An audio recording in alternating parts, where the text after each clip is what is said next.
Hi investors, welcome to SYC. So in today's business analysis, we'll be talking about Aztec Life Sciences. तो हमने इस business analysis को 6 segments में divide करा है. So in the first part of the business analysis, I'll be talking about the business history of Aztec Life Sciences कि Aztec Life Sciences start कैसे हुआ था. In the second part of the business analysis, I'll be talking about कि जो Aztec Life Sciences products बनाते हैं उनकी application क्या है, what are fungicides, what are triazoles, क्यों इनमें बार-बार problem आती है ऐसे products के अंदर. In the third part, we'll be discussing the two business segments of Aztec Life Sciences. एक तो enterprise business और एक contract research and manufacturing services का business है. In the fourth part of the business analysis, we'll be talking about क्यों future आज से future यहाँ पे ज़्यादा brighter हो सकता है and क्या changes आ सकते हैं future में. In the fifth part, I'll be discussing the sources of risk क्योंकि इस business के अंदर आज बहुत ज़्यादा sources of risk भी हैं and साथ साथ we'll be comparing Aztec Life Sciences with Bharat Rasayan and PI Industries. And in the last part, I'll be talking about the valuations and the financials of the company. So before we start with the business history of Aztec Life Sciences, पहले मैं आपको एक चीज़ बताना चाहता हूँ कि आपने देखा होगा काफ़ी बारी वीडियोस में हम थीसिस पॉइंटर्स की बात करते हैं. So what Warren Buffett has to say कि you have to bet where the puck is going to be. माने आपको वहाँ पे bet करना है जहाँ पे future likely होने वाला है. So if you get into business stories 1 or 2 years ahead before herd वहाँ पे आए तो आपके पास एक बहुत reasonable probability बन जाता है to be successful in that investment. तो यहाँ पे बार बार हम थीसिस पॉइंटर्स डिस्कस करते हैं तो एक बार आज फिर हम थीसिस पॉइंटर्स डिस्कस कर लेते हैं कि क्या क्या है. तो हमारा एक थीसिस पॉइंटर है that is by the name of product mix change. तो प्रोडक्ट मिक्स चेंज से क्या होता है कि अगर कोई मैनेजमेंट हायर मार्जिन प्रोडक्ट्स के अंदर चले जाए या हायर मार्जिन बिजनेस सेगमेंट में चले जाए तो जो रिपोर्टेड रिटर्न मेट्रिक्स हैं जैसे हम रिटर्न ऑन कैपिटल एम्प्लॉयड की बात करते हैं, रिटर्न ऑन इन्वेस्टेड कैपिटल की बात करते हैं, so over a period of time these improve. And अगर ROIC या ROC इंप्रूव हो रहा है तो इनडायरेक्टली आपका फ्री कैश फ्लो जनरेशन भी इंप्रूव हो ही जाएगा over a period of time. तो most of the times what we have seen कि जहाँ पे री रेटिंग काफ़ी ज़्यादा होती है तो वहाँ पे प्रोडक्ट मिक्स चेंज होता है या तो उस इंडस्ट्री के अंदर टेल बेंड्स होती है. कभी कभी तो हमने देखा है कि कभी कभी जब मैनेजमेंट एक्शन है कभी कभी अगर कोई बिजनेस डीमर्ज हो रहा है तो वहाँ पे भी बहुत ज़्यादा वेल्थ क्रिएशन होती है जैसे सुवेन लाइफ साइंसेस के और सुवेन फार्मास्यूटिकल्स के केस में हुआ था. तो ये हमारी 6 या 7 thesis pointers and if you boil down any of your investments तो ये 6 या 7 थीसिस पॉइंटर्स के अंदर ही आके वो बॉइल डाउन होती है. Right. So this is what the important part of thesis pointers is. तो at the end of the video में एस्टेक लाइफ साइंसेस के अंदर ये वाले थीसिस पॉइंटर्स लगा के देखेंगे. So starting with the business history of Aztec Life Sciences. So Aztec Life Sciences was incorporated way back in 1994 by Ashok Hiranand and Prateek Gurad. तो उस टाइम पे इन्होंने डॉम्बे वैली में एक सिक यूनिट एक्वायर करा था जहाँ पे एक फार्मास्यूटिकल का इंटरमीडिएट बना रहे थे बाय द नेम ऑफ डाइकैप. तो इंटरमीडिएट क्या होते हैं हमने जैसे बाकी नवीन फ्लोरिन की वीडियो में भी देखा है, सुवेन फार्मास्यूटिकल्स की वीडियो में भी देखा है. तो intermediate is basically what goes into the manufacturing of active pharmaceutical ingredient. तो आज भी एज़टेक लाइफ साइंसेस इंटरमीडिएट्स मैन्युफैक्चर करते हैं फार्मास्यूटिकल के लिए but this portion is less than 5% of their business today. तो this was how Astec was incorporated and शुरू से ही एवर सिंस 2000 एंड आज भी जो हम बात करते हैं तो Astec Life Sciences has been an expert in triazoles fungicides. तो ट्राइजोल्स फंगिसाइड्स की हम आगे बात करेंगे क्या होता है but Astec is considered to be an expert in triazole fungicides. And 2015-2016 के आसपास एक जो गोदरेज एग्रोवेट ग्रुप है उन्होंने एज़टेक लाइफ साइंसेस को अक्वायर करा था. And over a period of time Godrej Agrovet ने अपनी शेयर होल्डिंग इस बिजनेस में क्लोज टू 61 to 62% के आसपास कर लिए.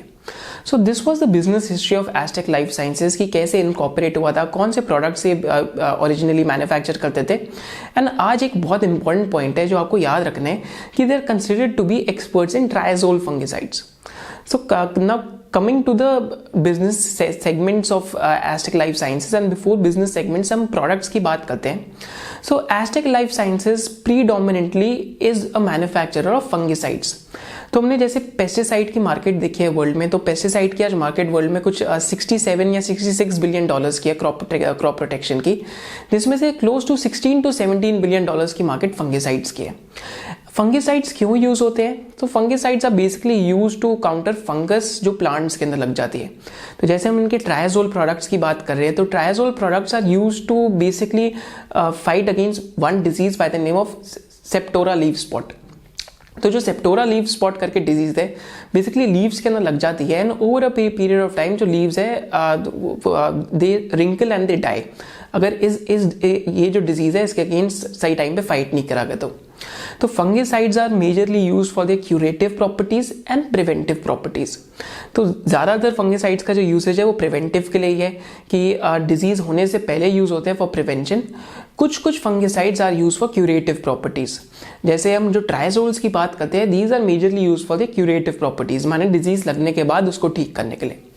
एंड मोर ओवर हम इंडिया में फंगिसाइड्स का मार्केट साइज देखते हैं तो इंडिया में समवेयर क्लोज टू $3.04 बिलियन की पूरी पेस्टिसाइड मार्केट है आपकी क्रॉप प्रोटेक्शन, जिसमें से again fungicides are close to 18 to 20% of the entire market. So this is how things look in India as well. And one very interesting thing to note कि agrochemicals में India में सिर्फ 0.4 kilo per hectare ही consumption है। अगर हम Taiwan या China से compare करते हैं तो ताइवान या चाइना में पर हेक्टेयर कंजम्पशन एग्रोकेमिकल्स का 12 to 13 किलोस के आसपास है। इसके पीछे भी एक बहुत इंटरेस्टिंग रीज़न है क्योंकि इंडिया में जो लैंड होल्डिंग है वो बहुत ज़्यादा फ्रैगमेंटेड है, कंसोलिडेटेड नहीं है। So this is one of the reasons. So this is how the market looks. And एक बहुत इंटरेस्टिंग चीज़ है जो आपको यहाँ पे समझनी है कि ट्राइजोल्स की market out of total fungicides के अगर $17 बिलियन की मार्केट है तो जो ट्राइजोल फंगिसाइड्स है इनका उसमें से कुछ मार्केट शेयर $3.2 बिलियन के आसपास है। नियरली 20% मार्केट ट्राइजोल फंगिसाइड्स की है। एंड यहाँ पे प्रॉब्लम क्या है कि triazole fungicides were introduced in 1970s by Bayers. Bayers एक MNC है जो क्रॉप प्रोटेक्शन में काम करती है and it is one of the oldest class of fungicides. So over a period of time what has happened is कि जो fungus है it has developed resistance towards triazole products। माने कि जो ट्राइजोल प्रोडक्ट्स है वो फंगस पे काम ही नहीं कर पा रहे क्योंकि जो एंड फंगस है वो उसकी तरफ अडेप्ट कर चुका है। तो ये एक बहुत बड़ी प्रॉब्लम आती है एग्रोकेमिकल कंपनीज में। If you are too much dependent upon one chemistry तो ये एक प्रॉब्लम आपको फेस करनी पड़ती है अगर बार बार उस केमिस्ट्री में अगर जो एंड फंगस या फिर जो एंड इंसेक्ट या पेस्ट है अगर वो उसकी तरफ अडेप्टेशन डेवलप कर ले। तो ये यहाँ पे की सोर्स ऑफ रिस्क भी है जो हम एंड में भी बात करेंगे। एंड इसकी रिप्लेसमेंट क्या आई थी bye the name of a product which is SDHI। अब SDHI की जो मार्केट है वो नियरली 20% CAGR पे ग्रो कर रही है, वैसे ट्राइजोल की मार्केट सिर्फ 2 या 3% CAGR पे ग्रो कर रही है। बट हुआ क्या है कि because of the adaptation in nature SDHI की तरफ भी काफ़ी सारी रिसर्च हुई है, उसमें पता लगा है कि nearly 50 to 60% of the fungus population has again adapted towards SDHI। माने SDHI भी अब फंगस पे काम नहीं कर रहा। तो ट्राइजोल्स की अगर हम लास्ट 5 years में मार्केट देखेंगे तो इट हैज़ बीन स्टैग्नेंट, माने ज़्यादा ग्रोथ नहीं है, कुछ साल इस मार्केट में डी ग्रोथ भी हुई है। But what the management has to say कि आज भी ये मार्केट स्लोली क्यों ग्रो कर पा रही है क्योंकि triazoles are being used in a mix with SDHI। अगर इन दोनों को मिक्स करके यूज़ करेंगे तो जो फंगस के ऊपर एफिकेसी है वो काफ़ी अच्छी हो रही है, माने इसका जो यूसेज है प्रोडक्ट का अच्छा आ रहा है। So this is what the application of the product looks like and this is where Aztec Life Sciences majorly operates in. And India में ट्राइजोल फंगिसाइड्स का मार्केट कुछ $100 मिलियन के आसपास है, कुछ 700 to 800 करोड़ के आसपास है, जिसमें से Aztec Life Sciences is the market leader, right? So this was the application of the products and where does Aztec Life Sciences operates. Now coming to the two business segments of Aztec Life Sciences. So the first business segment of Aztec Life Sciences is known by the name of enterprise business. Enterprise business में Aztec Life Sciences क्या करते हैं, एक बार अगर हम value chain देखें agrochemicals का, so we get to know कि यहाँ पर भी कुछ फार्मास्यूटिकल्स की तरह आप हमेशा एक की स्टार्टिंग मटेरियल के थ्रू स्टार्ट करते हो। एंड जो की स्टार्टिंग मटेरियल है उसके बाद आपका इंटरमीडिएट आता है एंड उसके बाद आपका टेक्निकल ग्रेड मैन्युफैक्चरर आता है। So Aztec Life Sciences operates as a technical grade manufacturer of triazoles and this is their key operating segment। तो ये enterprise business में जब हम बात करते हैं तो it basically means कि जो ये technical grade supply करे to various MNCs in the world। So it's basically a B2B business, माने जो किसी और business को product supply कर रहा है। And some of the key products in this line of business are one is propiconazole, another one is synthetic pyrethroids and one more is hexaconazole। So basically जो ट्राइजोल chemistry के products है उसके अंदर ये operate करते हैं। एंड ट्राइजोल केमिस्ट्री में क्योंकि इनकी एक्सपर्टीज है, तो कोई भी अगर प्रोडक्ट कहीं पे बैन होता है और उसकी जगह कोई और प्रोडक्ट उसका सब्सटीट्यूट आता है, तो Astec has deep domain expertise in manufacturing that product as well. तो यहाँ पे एक सोर्स ऑफ रिस्क भी है जो मैं साथ साथ डिस्कस करते रहूँगा। तो जो इनका एक प्रोडक्ट है बाय द नेम ऑफ प्रोपिकिनाजोल, तो that was band in EU।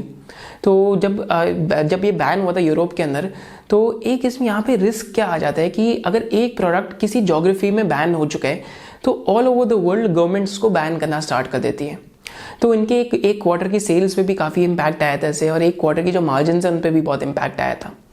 And in this line of business what Astec जो मैनेजमेंट इनकी क्लेम करती है that they are cost competitive with Chinese manufacturers. तो चाइनीज मैन्युफैक्चरर्स अगेन इस market में dominant है, but Astec says कि we are taking away their market share slowly.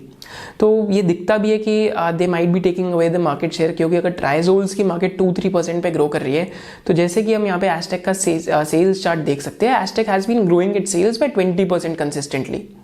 So this is the enterprise business of Astec. And यहाँ पे मेरे को जो एक डाउट बार बार आता है that is basically link to being cost competitive with China, कि whether actually Astec is as cost competitive as the management claims, कि अगर ये एक्चुअली में कॉस्ट कम्पिटिटिव है या नहीं है। क्योंकि इनके ऑपरेटिंग मार्जिन में फ्लक्चुएशन तो लास्ट 6-7 ईयर्स में रही है, कभी 14%, कभी 20% के आसपास फ्लक्चुएशंस हुई है। And moreover what is interesting to realise over here is कि लास्ट 2 years में management has spent close to maybe 120 to 140 crores एक बैकवर्ड इंटीग्रेशन के प्लांट पे। They have spent close to 40 crores, 40 to 50 crores to backward integrate into their intermediates and into the key starting material. तो इस backward integration का भी आज इनको फायदा दिख रहा है। एंड 2019 में अगेन इन्होंने अपने जो की ट्राइजोल प्रोडक्ट्स हैं उसके अंदर कैपेसिटी एक्सपेंशन करा था। अब कौन से एग्जैक्टली की प्रोडक्ट्स है दैट डिस्क्लोज नहीं करती मैनेजमेंट, बट उसके अंदर भी इनका कैपेसिटी एक्सपेंशन हुआ है। एंड मोर ओवर अगर हम यहाँ पे कस्टमर्स देखें इनके, so this we can assume, basically क्यों अज्यूम कर सकते हैं, क्योंकि यहाँ पे मैनेजमेंट कस्टमर्स का डेटा डिस्क्लोज नहीं करती कि हमारे कस्टमर्स कौन है, but we think that the customers would be like Syngenta and customers like BASF, because Syngenta and BASF are very dominant in triazole products globally। तो कुड भी कि ये यहाँ से टेक्निकल ग्रेड उनको एक्सपोर्ट कर रहे हैं, जो काफ़ी बारी एक्सपोर्ट डेटा के अंदर भी रिफ्लेक्ट कर जाता है।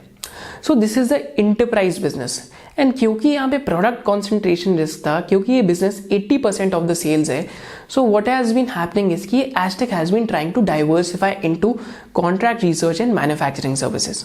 तो अब उनके सेकेंड लाइन ऑफ बिजनेस की बात करते हैं, that is the CRAMS business.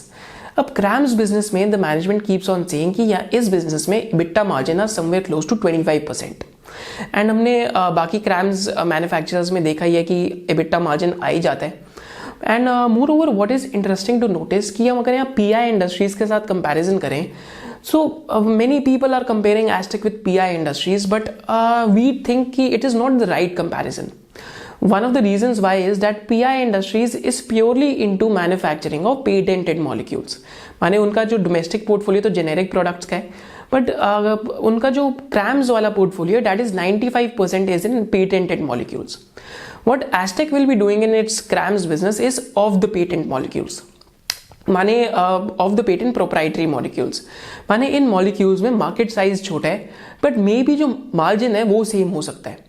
But यहाँ पे जो मार्केट साइज है that is definitely smaller per molecule as compare to patented.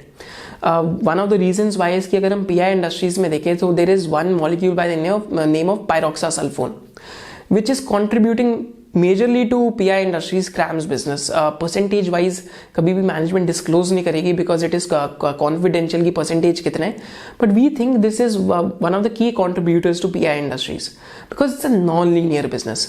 तो यहाँ पे एस्टेक का और PI का ये डिफरेंस है। एंड इस बिजनेस के अंदर अगर हम कॉन कॉल्स पढ़ते हैं, so we get to know that the management is really trying to diversify into CRAMS business। तो अगले 3 से 4 साल में they have this target of taking the sales of CRAMS from currently 20% से 50% के आसपास लेके जाने के लिए। एंड यहाँ पे जो एक 2-3 चीज़ें बहुत ज़्यादा इंटरेस्टिंग है पता लगती है कि अगर हम कॉन कॉल्स पढ़ें तो वी गेट टू नो कि यहाँ पे इन्होंने अपनी R&D hiring by the factor of 5 बढ़ा दिए, माने R&D हायरिंग 5x कर दिए। एंड सेकेंडली यहाँ पे इन्होंने जो अपनी फ्यूम कपबोर्ड कैपेबिलिटीज़ है, फ्यूम कपबोर्ड आर बेसिकली जहाँ पे साइंटिस्ट काम करते हैं, तो जो फ्यूम कपबोर्ड कैपेबिलिटीज़ है दैट विल बेसिकली डिसाइड कि आप कितने projects at a time handle कर सकते हैं, आप कितनी केमिस्ट्रीज एक टाइम पे हैंडल कर सकते हैं। तो इन्होंने अपनी फ्यूम कपबोर्ड कैपेबिलिटीज़ भी बाय द फैक्टर ऑफ 5 बढ़ा दी है। So basically this means that the company is preparing itself for the future to handle more and more projects. And thirdly यहाँ पे they are getting into flow chemistry। अब दो तरीके के basically chemistry में जो प्रोडक्शन के मेथड्स होते हैं, one is flow and one is batch production.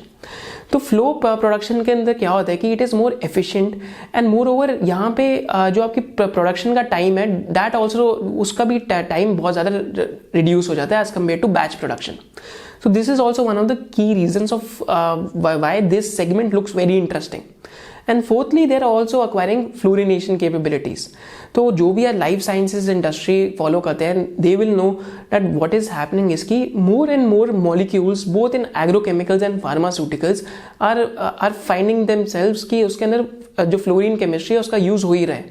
And what is also very interesting to notice कि यहाँ पे एक वैल्यू माइग्रेशन ट्रेंड भी चल रहा है, that fluorine is replacing chlorine। तो ये सारी चीजें मैं आपको क्यों बता रहा हूँ, because we have to read between the lines in the conference calls. If Astec is acquiring such capabilities, so this means that they are seeing some kind of visibility in terms of projects। तो यहाँ पे FY20 से लेके 23 तक, FY23 तक इनका कुछ 225 करोड़ के कैपेक्स का प्लान है, जिसमें से they are setting up an R&D facility and they are also setting up a plant for CRAMS and herbicides. तो हर्बिसाइड्स का भी ये प्लांट सेटअप कर रहे हैं and prima facie it looks very very interesting because ये इस plant में भी 85 to 90 करोड़ खर्च कर रहे हैं, जिसमें एसेट टर्नओवर 2 to 2.5x तक हो सकता है। तो वन थिंग टू रिमेंबर इसकी, अगर हम एग्रोकेमिकल और फार्मास्यूटिकल में क्रैम्स देखें तो एग्रोकेमिकल के क्रैम्स में asset turns are better than pharmaceutical CRAMS. Agrochemical के क्रैम्स में कभी कभी 2 to 2.5x का एसिड टर्नओवर आ जाता है। So let's see how it goes, but directionally अगर यहाँ पे प्रोडक्ट मिक्स चेंज हो जाए, अगर आपका CRAMS business 50% of the sales हो जाए 3 to 4 years down the line, then इस कंपनी का जो मार्जिन प्रोफाइल है वो बहुत डिफरेंट लगेगा।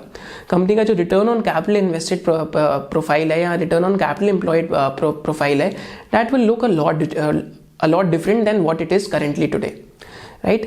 So with this we'll be doing a comparison of Astec Life Sciences with Bharat Rasayan. Now before we proceed towards the P2P comparison between Bharat Rasayan and Astec Life Sciences, I just have a very important announcement to make. So on 27th of December we'll be doing a webinar on the specialty chemicals industry, and we'll be doing a very deep dive into the Indian chemical industry. We'll be discussing the history, and moreover we'll be talking about a few players who specialize in a lot of different chemistries. तो ये Indian chemical industry में क्या different है कि different line of chemistry has different line of applications. So we'll be doing a deep dive into the entire industry, and we'll also be talking about the players that meet the criteria of SOIC. जितने भी students हैं उनके लिए this session is a part of the course, whereas people who just want to attend the session, उनके लिए we have pasted the link in the comment section below. So with this we'll go to the P2P analysis between Bharat Rasayan and Astec Life Sciences. Now coming to the P2P analysis between Astec Life Sciences and Bharat Rasayan, we get to know that Astec Life Sciences has a market cap of 1858 crores, whereas Bharat Rasayan has a market cap of nearly 4,000 crores, which is nearly double in size. And moreover, if we just look at the P ratio of Astec Life Sciences, that it is at 24 times, whereas for Bharat Rasayan it is at 28 times, because Bharat Rasayan में इस बारी earnings थोड़ी सी collapse हुई हैं because of a bad quarter. And अगर हम ROC देखें दोनों कंपनीज का, तो यहाँ पे 20% है, वेराज यहाँ पे 34% है, एंड ROE यहाँ पे 33% है, वेराज यहाँ पे 21% के आसपास है, राइट? सो प्रमोटर होल्डिंग भी यहाँ पे ऑलमोस्ट 69% 70% शो हो रहा है, but I think Godrej Agrovet की 62% के आसपास है, Ashok Hiremath is selling his stake in the public, and यहाँ पे भारत रसायन की promoter holding is somewhere close to 75%, right? So this is how it looks like. एक बारी operating margin, employee cost and cash return on invested capital देखते हैं दोनों companies का. So cash return on invested capital हम देखें, so both the companies have had very poor cash return on invested capital. तो entire reason behind this is that both the companies का जो debtor days है वो 3 to 4 months के बीच में रहता है। तो भारत रसायन के केस में जो डेटर डेज है वो कम हो रहे हैं, बट एस्टेक लाइफ साइंसेज के केस में this is stable at somewhere between close to 3 months के आसपास, 3 to 4 मंथ्स के आसपास। जस्ट भारत रसायन में this has fallen from almost 3 months to somewhere close to 2.5 months, right. So क्योंकि इस इंडस्ट्री का नेचर ही है कि वर्किंग कैपिटल के अंदर आपका पैसा फंसेगा, this is why both the players have generated poor cash flow from operations. यहाँ पे अगर हम बोथ द प्लेयर्स का अगर हम फिक्स एसेट टर्नओवर देखते हैं, बेसिकली विच टेल्स अस कि 1 रुपए के एसेट पे कंपनीज कितने रुपए की सेल जनरेट कर रही है। So we get to know कि यहाँ पे Bharat Rasayan has been much more efficient than Astec Life Sciences. But problem with Bharat Rasayan is कि the management isn't so forthcoming with disclosures. तो यहाँ पे आपको एजीएम अटेंड करनी पड़ेगी इनकी स्टोरी जानने के लिए, बिकॉज आपको इंटरनेट पे इतनी ज्यादा इन्फॉर्मेशन नहीं मिलेगी, इनके कॉन कॉल्स भी नहीं करते हैं, एनुअल रिपोर्ट भी नहीं, एनुअल रिपोर्ट में भी कम इन्फॉर्मेशन है। Whereas अगर हम एम्प्लॉय कॉस्ट देखें तो दोनों का employ cost has remain the same, somewhere close to 6 to 7% for both the players, right? And if we just compare the operating margins, so Bharat Rasayan in last 6 to 7 years has displayed more consistent operating margins when compared to Aztec. Aztec का बीच में 14% आया था, फिर 15 भी आया था, then peak पे 20 to 21. Whereas Bharat Rasayan के केस में operating margin has remained stable. So this is more or less the P2P analysis between both the companies. And इसके बाद आई जस्ट शो यू कि भारत रसायन के अंदर एक इंटरेस्टिंग डेवलपमेंट हुई है, दैट इज कि जिनकी जो सब्सिडरी है that has been purchased by Mitsui and Nippon Soda. So what can potentially happen is that this subsidiary is into manufacturing of formulations and Bharat Rasayan इनको टेक्निकल ग्रेड सप्लाई करता है। तो यहाँ पे क्योंकि जापानीज प्लेयर्स आ रहे हैं तो पेटेंटेड मॉलिक्यूल्स का एक चांस काफी बढ़ जाता है कि शायद से यहाँ पे पेटेंटेड मॉलिक्यूल्स ना इंट्रोड्यूस हो जाए। So very interesting Bharat Rasayan ki how the story pans out. And on Aztec Life Sciences we have also written a very detailed blog on our website. So you can check this blog in the description below. And with this we get to some of the key financials of Aztec Life Sciences. So from blog only I'll show you कि यहाँ पे अगर हम इनका export growth देखें, so export growth has been really good in Aztec Life Sciences. From 119 crores, the exports have grown to 295 crores, like more than doubled, right? Yes, domestic sales have been more or less growing at a very slow pace, but exports have been growing at a very fast pace. So very interesting to notice.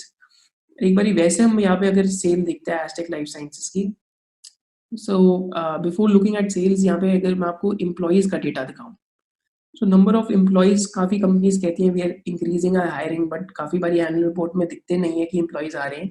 और यहाँ पे दिख रहा है हमें कि employee growth has been good from 267 employees to 371 employees. And another interesting thing to notice is the employee benefit expense, which has also increased from 20 crores to somewhere close to 30 crores. So nearly increased by 50%, right? So these are some of the numbers that we look for in annual report की management की जो commentary है उसके साथ क्या ये numbers match कर रहे हैं या नहीं कर रहे हैं। Again ROCE has remained between 20% के आसपास, and this is how the sales growth chart of the company looks like, right. Operating margins हमने देखे थे कि यहाँ पे फ्लक्चुएशन है, भारत रसायन में इतनी फ्लक्चुएशन नहीं थी। So these are the financials of Aztec Life Sciences, and in the next part we'll be discussing the sources of risk. So coming to the sources of risk that are there in the company. तो पहला source of risk which you can find by reading annual reports, इसकी Nath Biogenes which is a company which manufacture seeds, उन्होंने एस्टेक लाइफ साइंसेस पे case करा हुआ है कुछ 65 to 60 crore के आसपास का। So this case has been dragging on since 2010। तो this can be a potential contingent liability which materialises in future. तो ये कंटिंजेंट लाइबिलिटी है जो आज ऑफ द बैलेंस शीट हमें दिखती है। सो दिस इज वन की source of risk. Second key source of risk that is there in the thesis today is the merger with Godrej Agrovet. तो 2019-2018 में Godrej Agrovet ने Aztec Life Sciences को अपने साथ मर्ज करने की कोशिश करी थी, बट उस टाइम पे जो माइनॉरिटी शेयर होल्डर्स हैं उन्होंने इस चीज़ पे काफ़ी ज़्यादा इशू लिया था, एंड जो Godrej की मैनेजमेंट है they backed off because it's a very clean group in terms of corporate governance. तो उस टाइम पे ये हुआ था। But if the merger ever happens in terms of, अगर हम ऑल्टरनेट हिस्ट्रीज में सोचें, अगर हम डाउन साइड देखें तो एस्टेक के अंदर जो भी आपकी प्रोडक्ट मिक्स चेंज की थीसिस है वो पूरी कोलैप्स हो जाएगी, right. The third key source of risk that is there in the business today is that of competition from China. तो it is very very difficult to tell just by looking at numbers कि whether the competition from China will come back or not. काफ़ी बारी हम China +1 की जो बात कर रहे हैं कि काफ़ी टाइम से 5-6 साल से हम चाइना +1 देख रहे हैं केमिकल एंड एग्रोकेमिकल इंडस्ट्री में, but if the competition actually comes back तो it can be quite risky अगर कि यहाँ पे अगर मार्जिन सस्टेन नहीं करते तो this is one of another की सोर्सेज ऑफ रिस्क। फोर्थ की सोर्स ऑफ रिस्क जो बहुत नियर टर्म रिस्क है is the selling by the previous promoter, that is Ashok Hiremath. So again, Ashok Hiremat is selling his stake, and we think that he might personally take a complete exit from the company because India में Berkshire Hathaway वाला culture नहीं है कि आप एक company को acquire करेंगे और पुरानी मैनेजमेंट वहाँ पे एग्जीक्यूट करते रहेगी. वी थिंक कि जो हमें उनका जो बाय द पैटर्न ऑफ जो उनका अगर पैटर्न ऑफ सेलिंग देखें तो उसी से we think that the promoter might completely sell out. So that is a like source of risk in the medium term or short term because अगर stock की supply ज़्यादा रहेगी और डिमांड उतनी नहीं है तो stock price in the near term can go down.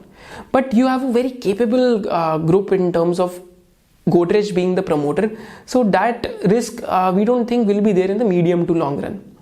And another key source of risk that is there इसकी जो फंगस के अंदर बार बार वो डेवलप हो जाती है रेजिस्टेंस. अगर और ट्राइजोल प्रोडक्ट्स में रेजिस्टेंस डेवलप होती है तो व्हाट कैन हैपन इसकी ट्राइजोल फंगिसाइड्स की market can start shrinking. If this starts happening तो Aztec would basically be gaining market share in the dyeing industry.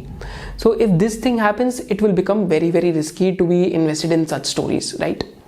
So these are few key sources of risk that are there in the business, and personally we are not invested in the stock. We are definitely tracking how the execution performance goes, but currently at these valuations we are not invested because जो Godrej Agrovet के साथ जो merger का risk है that is too large for us to ignore because Godrej Agrovet is not a business in terms of return on capital profile or in terms of margins या फिर बहुत ज़्यादा diversified business है which we at SOIC would like to own. So this is just our own opinion. So in the next business analysis we'll be talking about Hycle, and after that we'll be coming up with the business analysis on Deepak Nitrite. Do let me know in the comment section कि आपको क्या लगता है कि whether Aztec Life Sciences has a better tomorrow or not, और whether जो हमने sources of risk की बात करी इसमें से एक risk actually pan out कर सकता है. So thank you for joining us. Hope to see you in the next session.